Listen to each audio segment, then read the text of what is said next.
Live from downtown Detroit, home of WDIV and Click on Detroit, Local 4 News at 5 starts now. New testing getting underway as the toxic ooze investigation moves forward. We'll have the latest information coming up in a live report. The Senate floor is quiet now because the session has ended for the day. I mean, I was definitely shocked and disgusted. But the Senate has been rocked by yet another sexual harassment allegation from one member to another. We'll have the latest. All right, Rod, but we are going to begin with history that's been unfolding today in Washington. Live pictures right now from just outside the Senate chamber on Capitol Hill as the impeachment trial of President Donald Trump is now underway. While the trial began in earnest at 1 this afternoon, from what we've seen so far, there is a very long way to go here. In fact, let's break down what has happened up to now. Both House managers and the White House defense team presented their arguments, but these are not actually opening arguments, not yet. Today's debate solely centers around what the rules of this trial will be. Also, we have learned of a last-minute change from the Republicans to allow cases to be presented over 3 days rather than 2 as initially proposed. Alice Barr at the Capitol tonight with a lot to unpack. Alice? Good evening. The lead up to this moment has been months in the making, and we thought we knew what would happen today, but there was a surprise change, a small victory for Democrats. Hear ye, hear ye, hear ye. Months after the battle lines were drawn, today the first shots in the impeachment trial of President Trump. The president has done absolutely nothing wrong. He would hide graphic evidence of his dangerous misconduct. The two sides squaring off over trial rules Democrats say appear to be designed by President Trump. By President Trump, for President Trump. It asks the Senate to rush through as fast as possible and makes getting evidence as hard as possible. In the midst of fierce partisanship, a rare though modest compromise, Majority Leader Mitch McConnell agreeing to give the two sides 3 days to present their case instead of 2, which would have pushed arguments late into the night. But McConnell still wants separate votes later on whether to include evidence gathered in the House impeachment inquiry and whether to allow new witness testimony. You will not have any of the evidence the president continues to conceal throughout most or all of the trial.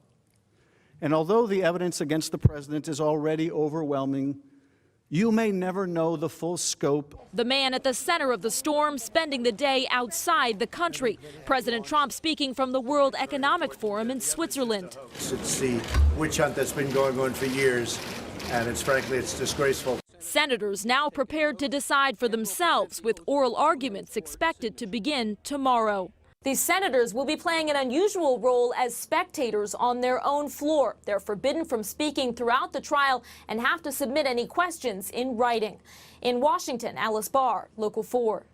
Something to which they are not accustomed. All right, Alice, we are going to continue to live stream all of the impeachment trial from start to finish on clickondetroit.com. We've got the link every day. You'll find it right on our homepage. Now, our other top story here on Local 4 News at 5. For the second time in a week, Shelby Township State Senator Pete Lucido has been hit with a claim of sexual harassment. This time, it's a fellow state senator making that claim. Royal Oak Democrat Mallory McMorrow says Lucido made the comments during orientation more than a year ago. Rod Maloney is live in Lansing tonight, and Rod, Lucido is vehemently denying this. Yeah, he says it didn't happen, and it's a situation where we have one allegation last week by a journalist here in Lansing, a young female journalist, and today it was the Royal Oak senator. It looked business as usual on the Senate floor this morning. Senator Pete Lucido at his desk on the Republican side, Senator Mallory McMorrow on the Democrat side. But minutes before, McMorrow delivered this complaint to the Senate Business Office, claiming Lucido sexually harassed her right after they'd attended Senate sexual harassment training back in November of 2018. And I walked over to introduce myself to Pete Lucido, who put his hand on my lower back and held it there, and made a comment when asked who I had run against, and I said I beat my opponent. He looked me up and down and said, I can see why. In her complaint, she said the senator's fingers were grazing her hip and upper rear. Degrading and deflating and surprising. Senator Lucido told Local 4 News on the phone, quote, I categorically deny this claim. It is politically motivated. He went on to say, much like he did last week, quote, "I'm a person of optimism, a 60-year-old sent to Lansing to do the people's work. It's getting more difficult to do," end quote.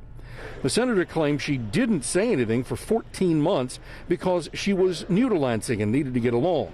Michigan Advance reporter Allison Donahue's encounter with Lucido last week emboldened her.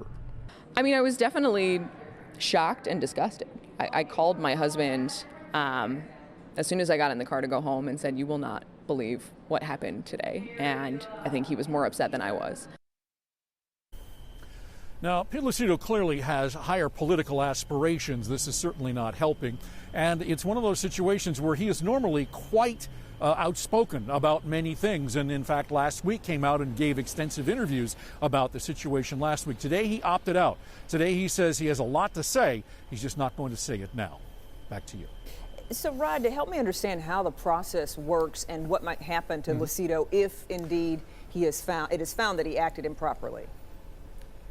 So it goes to the Senate Business Office. They have nonpartisan investigators who will go and investigate not one but two, both of these complaints. They will talk to everybody involved. They will look for witnesses. They will look for other information. If and when they have a determination, it goes to the Senate Majority Leader, because he is essentially the one that has the power to, say, take away a chairmanship or take somebody off of a committee. And in fact, that's what is likely to happen. And I think that's what Lucido is sort of talking about here and not wanting to say anything more, because he needs to see what the Senate Majority Leader may or may not do as a result. Well, we know you'll stay on top of it, Rod. We appreciate it. All right, now to a breaking good health alert. Tonight, the CDC has confirmed the first case of the 2019 coronavirus in the United States now. This patient is in the state of Washington and recently returned from Wuhan, China. Dr. Frank McGeorge is here with more on the patient and what this means for travelers, Doc. Yeah, Kim and Devin, this is a big deal. The patient is a man in his 30s who was traveling in China. Now, the good news is that he is in good condition tonight. He is hospitalized in Washington state, but that is just out of an abundance of caution. He did not arrive through an airport with screening measures in place, but he did seek medical care swiftly when he started to develop symptoms. Now, the CDC announced that this afternoon, travelers flying in from Wuhan, China will now be rerouted to arrive through 5 airports with health screenings that are in place. Those airports are in San Francisco, New York, Los Angeles, Atlanta, and Chicago. Now, health officials in China have confirmed there is some limited person-to-person spread occurring with this virus. That does raise the concern globally, but the CDC says the risk to the American public remains low at this time. Back to you. The world is just so small nowadays, isn't it? Yeah. The man accused of doing donuts with his car on I-94 in Detroit was in court today to face charges. 22-year-old Devin Ray Cronk is charged with reckless driving and disturbing the peace. Both are misdemeanors.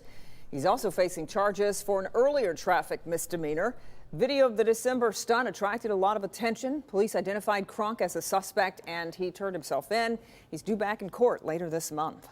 New developments this evening in the ongoing investigation of John Geddard, a former U.S. Olympics gymnastics coach linked to convicted sexual predator Larry Nassar. Michigan Attorney General's office confirms that state police and Grand Ledge police today executed a search warrant at Geddard's home and at his gymnastics club called Twist Stars, located outside Lansing. As an Olympics coach, Geddard worked with Nassar. A number of Nassar's victims were assaulted at the Twist Stars facility.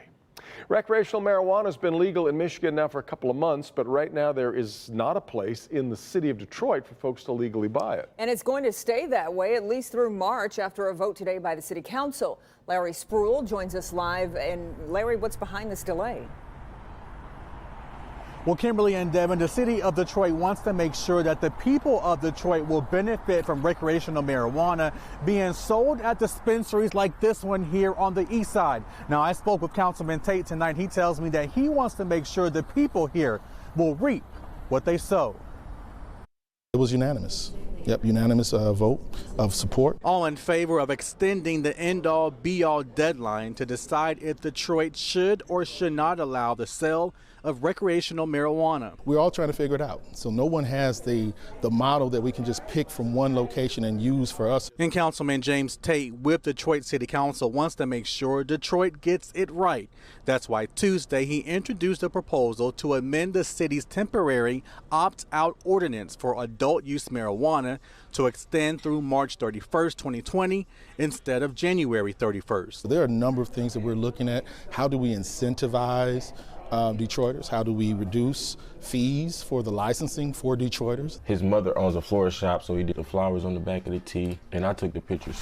Meet Alante Steele, or Uncle Tay. And now I can save that. He's part owner of the Hooligan brand. Photography is something that I took from just doing and then turned into a business. Uncle Tay says creativity is important in his line of work.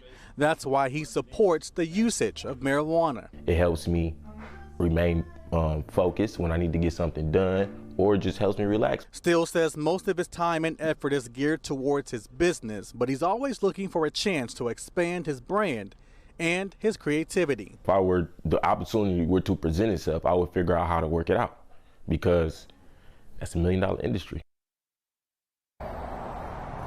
And speaking of that $1 million industry, I did speak with a lot of people on this story, and some people did not agree with the city. They say they simply want the city to hurry up and allow recreational marijuana to be sold right now. Meanwhile, there is a public hearing next Tuesday. We're live on Detroit's East Side tonight. Larry Sproul, Local 4.